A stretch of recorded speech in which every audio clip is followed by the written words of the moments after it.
Bonjour et bienvenue dans Face à Face. Face à vous et face à moi, Alain-Dominique Maurice. Bonjour. Bonjour. Vous êtes le président du PLR Genevois. Avec vous, on va parler évidemment du Parti libéral radical de manière globale. Et puis d'octobre, c'est une échéance importante, élection au Conseil d'État dans le canton de Genève.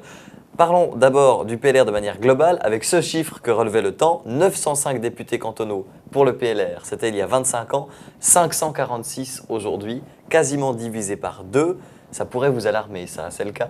Oui, bien sûr, c'est le cas. Je crois que les chiffres ils sont là pour nous aider à voir ce qu'on doit faire et mettre en place pour que le PLR redevienne un parti plus leader et que le parti qui corresponde mieux aux attentes du citoyen. Dire aussi que le PLR est en phase de mutation et de fusion. En tout cas, en ce qui concerne Genève, eh bien, on a fusionné il y a 2 ans, aujourd'hui, pratiquement dans ces jours-là, pratiquement à la fin du mois de mai. Vous étiez dans les derniers. Dans les derniers, et qui dit fusion, dit quand même retravailler un message d'équipe, dit pouvoir porter des valeurs libérales, des valeurs radicales et oser cette rénovation. Et je crois que ça correspond à cette nécessité que nous avons eue et heureusement la prise de conscience de refaire un nouveau parti moderne par rapport à l'avenir qui est devant nous. Et c'est fait aujourd'hui? Vous avez votre message, vous avez votre cohérence? Sur Genève, oui, c'est fait. Ça a été difficile parce que c'est vrai que c'est pas du jour au lendemain comme ça qu'on dit ça y est, on change de maillot, on porte un nouveau maillot. C'est comme dans le sport. Donc on a mis 2 ans. La mission c'était d'avoir un parti PLR fort et nous avons aujourd'hui un PLR fort. C'est le premier parti du canton de Genève. En 2012, nous avons gagné tous les enjeux électoraux, c'est-à-dire la réélection du procureur général, la réélection complémentaire au Conseil d'État de Pierre Maudet, donc conseiller d'État. Nous avons personnalité très forte. Pierre Maudet, c'est presque un nom avant d'être un parti politique. Mais dans les partis politiques, il faut des valeurs d'abord, et puis après, il faut effectivement des personnes, des noms pour les porter. Et Pierre Maudet fait partie de ces jeunes PLR, parce que c'est vrai qu'il est encore relativement jeune, il a une belle carrière devant lui. Et la preuve, vous le connaissez, donc son nom a largement dépassé le canton. Évidemment. Et donc nous l'avons élu de façon brillante au Grand Conseil, puisque personne ne s'attendait à ce qu'il fasse un tel score. Il a laissé derrière lui les 2 autres candidats qui étaient du Parti socialiste et d'un candidat populiste qu'on a à Genève, c'est le MCG, que vous n'avez pas encore chez vous, et heureusement pour vous. Mais on va en parler du MCG. Et puis juste dire que nous avons aussi gagné 3 sièges PLR sur 6 à la Cour des comptes. Ouais. C'est quand même donc sur les 3 exercices, le PLR est sorti chaque fois en tête. Je vais vous montrer une vidéo, un solide clin d'œil, et puis ça nous permettra d'en reparler. Regardez ceci. Dodo dodo. Mon dada c'est le dodo. Très loin d'ici, au large des côtes africaines, au-delà de Madagascar, se trouve une île perdue en plein océan Indien. Une île où pousse la canne à sucre et les plus beaux fruits tropicaux, une île protégée des requins par son récif de corail. Autrefois, on l'appelait l'île de France. Aujourd'hui, c'est l'île Maurice. Voilà, clin d'œil, évidemment. Maurice, c'est votre nom de famille. Sur l'île Maurice, il y avait les derniers dodos, un animal en voie de disparition. Ma question, c'est est-ce que le PLR ne serait pas un peu comme les dodos en voie de disparition? Alors en tout cas pas. La preuve, je viens de vous le donner sur Genève, et on le voit au niveau suisse, il y a cette volonté de la part des militants. Mais vous n'êtes pas pour l'instant, vous allez peut-être me dire le contraire, mais j'ai l'impression, au regard des chiffres, que vous n'êtes pas pour l'instant sur la pente ascendante. Alors tout dépend de ce qu'on compare. C'est clair que le PLR est un parti qui est très fort au niveau municipal, cantonal et fédéral. Et comme nous sommes en train de reconstruire ce parti par rapport au niveau moderne, innovation, eh bien voilà, il faut rénover certaines pièces. Il y a d'autres choses qui vont plus vite que d'autres. Aujourd'hui, on voit que d'abord le parti doit porter ses valeurs, et il y a des règlements qui se font dans certains cantons. On l'a vu dernièrement. Évidemment, il y a des choses qui se sont mal passées. Il faut le reconnaître, c'est vrai, mais c'est pas pour autant que le PLR est absent de la scène. On voit des prises de position. Il y a une vraie volonté aujourd'hui de défendre la sphère privée.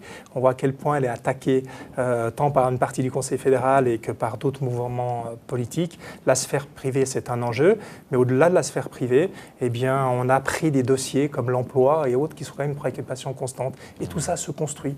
Et le PLR est un parti qui a osé se reconstruire, est un parti moderne. Et moi, j'ai vraiment confiance et je vois que ça marche. Mais bien sûr, il faut que nous soyons en proximité. Bon, le danger pour le PLR, il est à droite. La droite, et c'est donc c'est l'UDC, ça peut être pour certains le MCG dans le canton de Genève, et surtout la droite lorsqu'elle devient, l'extrême droite lorsqu'elle devient crédible, alors là on a l'impression que le PLR n'a plus aucun rôle à jouer. Quand il y a des candidats UDC ou MCG qui jouissent d'une grande crédibilité, qui ne sont pas là pour mettre le trouble, pour mettre la polémique, là on a l'impression que le PLR a l'air ridicule à côté. Alors bon, sur Genève, on a un parti fort, c'est le MCG, effectivement, c'est un parti populiste. Mais qui jouit peut-être pas pour beaucoup de cette crédibilité. justement, dont je voulais parler. Non, parce qu'en fait, c'est un parti qui fait qu'énoncer les problèmes sans apporter de solution. Puis énoncer n'est pas résoudre. Alors c'est vrai que le PLR est un parti pragmatique, c'est un parti, je veux dire, qui ne va pas dans la démagogie ou dans l'idéologie. Je veux dire, nous, on avance des solutions qui sont réalistes, pratiques, tout de suite, tandis que les partis populistes, ils ont tendance à dire il y a qu'à, il faut que, et puis on met ci, on met ça en place. Alors ça peut effectivement être intéressant, on se dit tiens, pourquoi pas, mais à la réalité, c'est impossible à pratiquer. Donc encore une fois, énoncer les Yakatakos, c'est facile.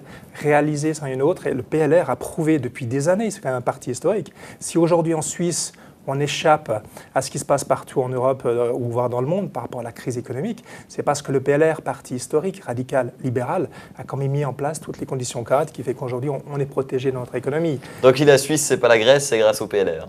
C'est grâce aux valeurs portées par les libéraux, les radicaux depuis 150 ans. Je veux dire, elles sont là pour le prouver, basées sur la responsabilité du citoyen.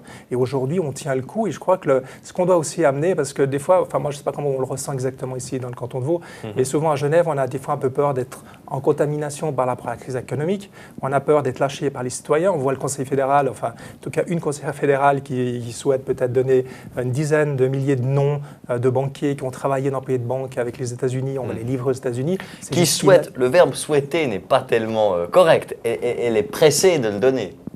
Ah oui, mais c'est une catastrophe. Je veux dire, encore aujourd'hui, je crois qu'on doit défendre le citoyen. Il n'y a pas à se mettre à plat ventre ou à genoux. On a des vraies valeurs à défendre. Et on est là, nous, le PLR, pour le rappeler, avec d'autres partis aussi. Je crois qu'on parlait des individus, mais encore une fois, les valeurs, aujourd'hui, c'est quelque chose qui doit nous garder pour garder le cap dans la crise qu'on passe, dans les difficultés qui arrivent devant. On a tendance à se perdre dans les discussions. Il faut se remettre sur le cap. Et le cap, c'est tenir. C'est tenir entre nous avec des bonnes valeurs et ensemble les partager. Et la tentation populiste, c'est vrai qu'elle est difficile. La tentation populiste, certes, la tentation du changement aussi. Vous dites tenir, garder les valeurs, garder le cap. Est-ce que ça veut dire qu'il ne faut rien changer dans une Suisse qui pourtant est attaquée de toutes parts et qui pourrait se poser des questions fondamentales? Est-ce que pour vous, il ne faut rien changer aujourd'hui? Non, j'ai dit garder le cap. Quand vous avez pris l'exemple de l'île Maurice, d'accord, on a vu l'océan, l'eau. Quand on est sur un paquebot, je veux dire, ce n'est pas parce qu'on garde le cap qu'on arrête le paquebot. D'accord. Donc garder le cap, c'est continuer d'avancer. On est dans une tempête. Quand on se compare, on peut se rassurer quand même, parce que bon, le chômage est triste, mais enfin, on a quand même moins de chômage en Suisse qu'ailleurs. Néanmoins, il y en a toujours de trop. Donc l'emploi, c'est vraiment quelque chose de très important pour lequel il faut se battre. La tendance de voir s'isoler et de fermer la Suisse, c'est une catastrophe, puisqu'on vit essentiellement avec les échanges étrangers. C'est-à-dire que nous, garder le cap, c'est continuer, c'est d'avancer avec des solutions réalistes, concrètes, je veux dire, et qui apportent vraiment du bien-être à la population. Et vous pensez franchement qu'on peut ne pas s'isoler et ne pas coopérer sur, par exemple, des noms dans des banques? Ah, je suis persuadé. Il n'y a pas de raison de se mettre à genoux. Qu'est-ce qui arrive maintenant dans les discussions avec l'Europe? Prenons l'Europe. C'est toute la discussion sur l'épargne. Donc on a vraiment, je crois qu'on n'a pas à rougir de nos succès. Aujourd'hui, on a honte parce qu'on a un secret bancaire, on a honte parce qu'on réussit. Non, au contraire, on a réussi. Je crois qu'on a montré un système qui fonctionne. On doit pouvoir rentrer en discussion. C'est vrai que les réalités ont changé, on est bien d'accord. Encore une fois, on ne va pas s'isoler, mais nos valeurs, ce qu'on fait notre richesse et notre force, il n'y a pas de raison de les oublier, de se mettre à plat ventre, et puis comme ça, tout distribuer, tout donner. On en vient aujourd'hui à proposer beaucoup plus que ce qu'on nous demande. Bon, on vous sent bien pragmatique, et pour en revenir à Genève, c'est vrai que ça tranche avec, par exemple, un Eric Stauffer du mouvement citoyen genevois qui, là, va aller défendre des idées avec beaucoup de force. Et puis parfois, vous allez dire, il n'y a que la force et puis il n'y a pas l'idée. C'est peut-être ce que vous allez me répondre. Mais est-ce que là, il n'est pas plus dans l'attente du citoyen, c'est-à-dire dans ce côté vindicatif qui manquerait peut-être un peu au PLR? Oui, alors là, je peux vous répondre tout à fait. Je pense que nous, on est toujours dans la mesure, je veux dire, on essaye de... Mais vous êtes l'incarnation de ça. Oui, on est dans la réserve. Ben oui, on est l'incarnation parce qu'on sait, ça fait 150 ans, je veux dire, qu'on gère un pays, puis on sait qu'on ne peut pas dire n'importe quoi. Aujourd'hui, quand on est dans l'opposition, le but de l'opposition, c'est évidemment de tout critiquer. Il y a qu'à, il faut que... et puis après, c'est de renverser. Vous avez pris l'exemple de M. Stauffer, qui est devenu conseiller administratif, donc maire, en fait, d'une commune. Donc il n'est plus dans l'opposition. On voit qu'est-ce qu'il fait arriver à la commune. Bah, tout d'un coup, il est totalement compatible, caméléon, donc il s'est mélangé, puisque dans le système à Genève, dans la commune de la ville d'Aunay où il y a 3 maires, en fait, qui partagent l'exécutif. D'accord. Il y a 2 de gauche. Lui, bon, il dit ni à gauche ni à droite, mais visiblement, ils sont très à droite. Eh bien, aujourd'hui, on ne voit plus du tout la différence. Donc, on se rend bien compte que tant qu'ils sont dans l'opposition, là, ils arrosent, ils critiquent, c'est tellement facile de dire il faut que, et puis ils donnent des solutions totalement irréalistes. Puis quand ils sont au pouvoir, qu'est-ce qu'ils font? Rien. Bon, vous savez très bien que pour changer le système, il faut commencer par l'intégrer. C'est pas vous qui allez nous dire le contraire. Oui, il faut l'intégrer, encore faut-il venir avec des propositions réalistes. Maintenant, on peut bien entendu bercer les gens d'illusions, parce que vous avez une chose qui est importante. Je veux dire, il y a des vraies attentes.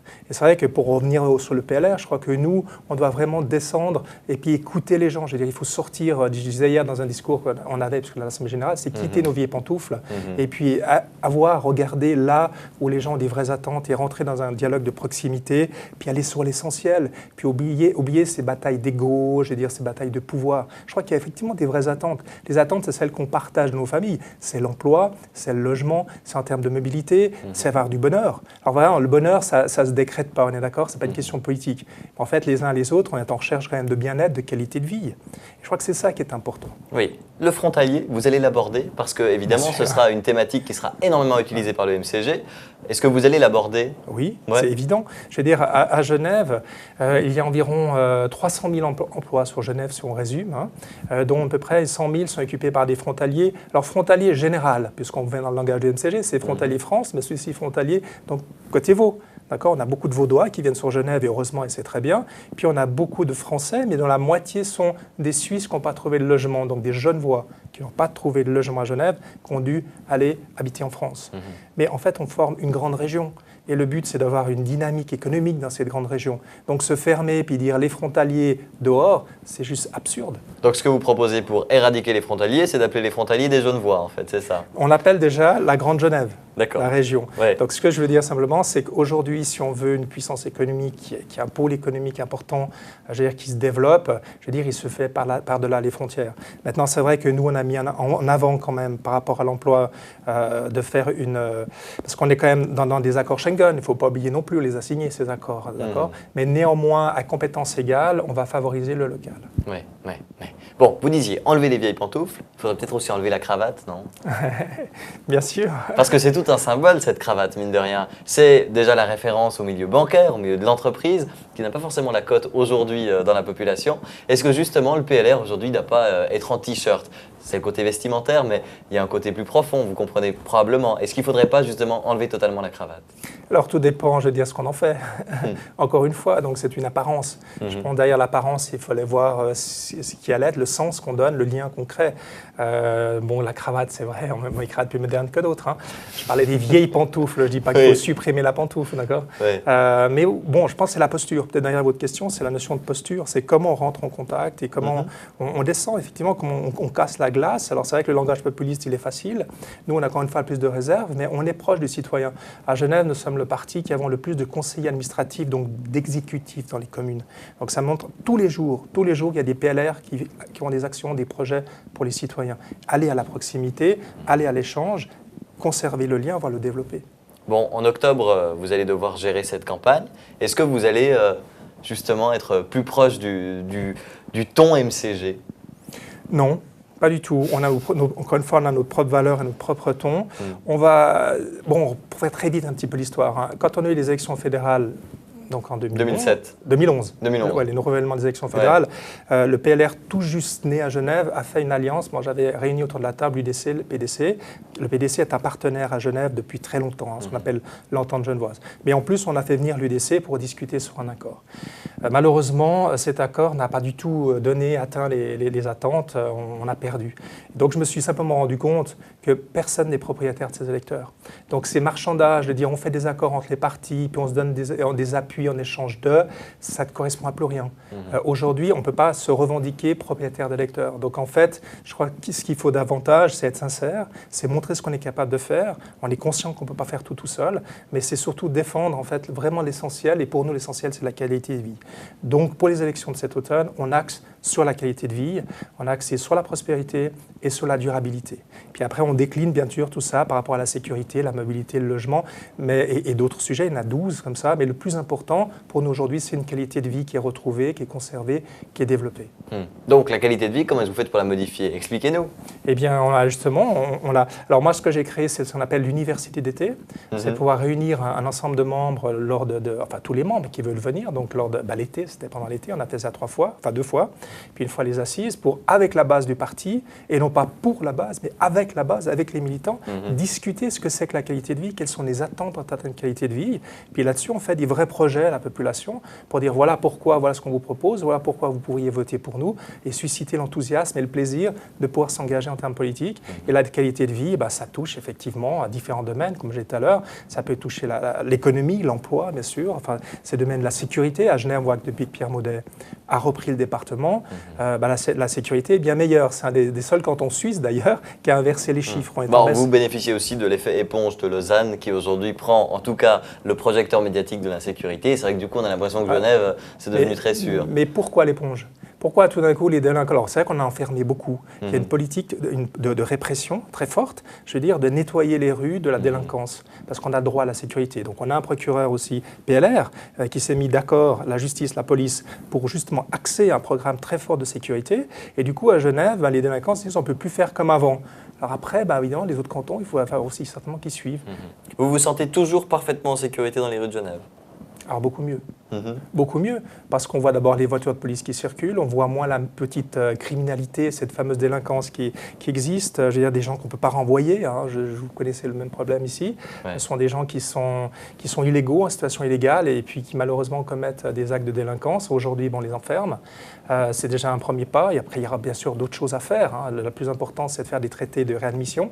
Mais pour l'instant, comme ils n'existent pas, le Conseil fédéral ne les a pas faits, nous on enferme ces gens-là, ça fait exploser les prisons, mais il faut protéger la population, et pour nous, c'est vraiment, vraiment l'objectif principal, c'est cette sécurité. Pour ce qui est de la rue, on pourrait parler de la mendicité aussi, par exemple. Interdiction de la mendicité, est-ce que vous avez l'impression que c'est une réussite, ça? Alors, l'interdiction de la mendicité, elle existe. C'est quelque chose qu'on a souhaité. C'est interdit. Est-ce qu'elle existe vraiment dans la rue, oui, l'interdiction de la mendicité? Alors, on trouve de moins en moins de mendiants. Il se trouve, par exemple... Vous êtes allé les compter? En tout cas sur Genève. Je veux dire, là où on voyait souvent, on en a moins. Et je vais peut-être dire une chose par rapport aux enfants. Il se trouve que moi, je suis en charge, notamment à Genève, de toutes les maisons de quartier, des éducateurs de rue et autres. Et c'est vrai qu'avant, on avait beaucoup de mendiants avec leurs enfants. On a pris une disposition qui était très fort, drastique, c'est que tout enfant qu'on voit dans la rue en train de mendier est pris, est mis dans un foyer, et après, on contacte les parents pour autant que les parents soient là, parce que souvent, vous connaissez les trafics d'enfants. Il n'y a plus un seul enfant qui est mendiant à Genève dans la rue. Voilà. Je pense qu'il faut prendre des mesures fortes, humaines, qui respectent la condition humaine, parce que ce sont les êtres humains aussi qui sont dans des souffrances énormes. Mais simplement, il faut montrer qu'à Genève, ou dans le canton de Vaud, en Suisse, il y a des limites à ne pas franchir. Et puis, des mendiants, effectivement, c'est quelque chose qu'on ne veut pas voir. Vous parliez de la jeunesse de Pierre Maudet, on va terminer là-dessus. Les jeunes. Est-ce que le PLR, aujourd'hui, peut être un parti qui cible, honnêtement, les jeunes? Alors c'est essentiel. La jeunesse, ça fait partie, partie intégrante de l'avenir. Je veux dire, c'est eux qui forment. Donc, mais est-ce que vraiment vous pouvez les cibler et les convaincre aujourd'hui avec votre argumentaire? Alors aujourd'hui, nous avons énormément d'adhésions en termes de jeunesse. Donc le PLR à Genève, c'est 3400 membres en 2 ans. Je veux dire, c'est des adhésions très régulières. C'est une jeunesse PLR très forte. Mais c'est aussi une jeunesse PLR que moi, en tant que président du PLR, je pousse énormément. Donc en termes de vice-président, ils sont à mes côtés. L'université d'été dont je vous parlais pour réfléchir sur l'avenir de Genève, pourquoi être PLR, quelles sont les valeurs, c'était emmené par les jeunes PLR. Je crois que c'est important de ne pas seulement dire oui, les jeunes, il faut les avoir, c'est leur donner une place. Et un Pierre Maudet, qui a maintenant une trentaine d'années, il est jeune encore, c'est sûr, mais enfin, c'est leur donner des places. Et je crois que c'est comme ça qu'on peut avancer, tout en négligeant pas non plus qu'il n'y a pas que les jeunes, il y a d'autres personnes, il y a des seniors dans la liste qu'on présente. Pour le Grand Conseil, il y a 80 candidats, avec effectivement des très jeunes et puis des moins jeunes. Mais vous pourriez comprendre que le jeune qui entre dans la vie politique, qui entre dans sa vie de citoyen, donc il a encore un point de vue extérieur, pourrait aller vers quelque chose de plus extrémiste, que ce soit à gauche ou que ce soit à droite, que la voie de la raison, entre guillemets, que vous semblez proposer. Alors, il peut, bien entendu, c'est son choix démocratique. Nous, simplement, mais qui pourrait aussi être guidé par une certaine situation, une certaine conception de ce qui se passe en ce moment, une certaine perception de ce qui se passe. Oui, bien sûr. Alors, ce que je propose, c'est de dire à ces jeunes, essayez-nous. Je veux dire, on a mis un sondage en ligne. Gratuitement. Oui, gratuitement. On a mis un sondage en ligne sur 200 propositions de tout ce qu'on discute. Aujourd'hui, moi, j'ai décidé que tous les sujets, tous, y compris les sujets les plus tabous qui peuvent exister, je veux dire, on en parle au PLR, elles existent, on en parle ensemble. On a mis un sondage et 400 personnes qui ont répondu, c'est quand même important, qui ont dit oui, on approuve cette démarche. Quand je dis essayez-nous, c'est dire regardez de quoi on parle et venez. Je crois que le PLR, moi je me suis rendu compte, c'est un parti d'opinion, c'est un parti qui est pluriel, et puis on doit accepter un débat très fort à l'interne. On a des gens qui vont de la droite au centre-droite, je veux dire, qui sont proches de l'UDC, voire proches des Verts. Et ces gens doivent se retrouver. Et pour ça, eh bien, il faut ménager à chacun un espace justement de dialogue, de débat. Et pour ces jeunes-là, eh bien, on voit ça marche, ils viennent, je veux dire, ils viennent en nombre. Et tant mieux, on le verra comme candidat d'ailleurs. Un parti qui va au dialogue et qui ira au combat en octobre. Merci beaucoup Alain-Dominique Maurice, vous êtes le président du Parti libéral radical genevois. Merci.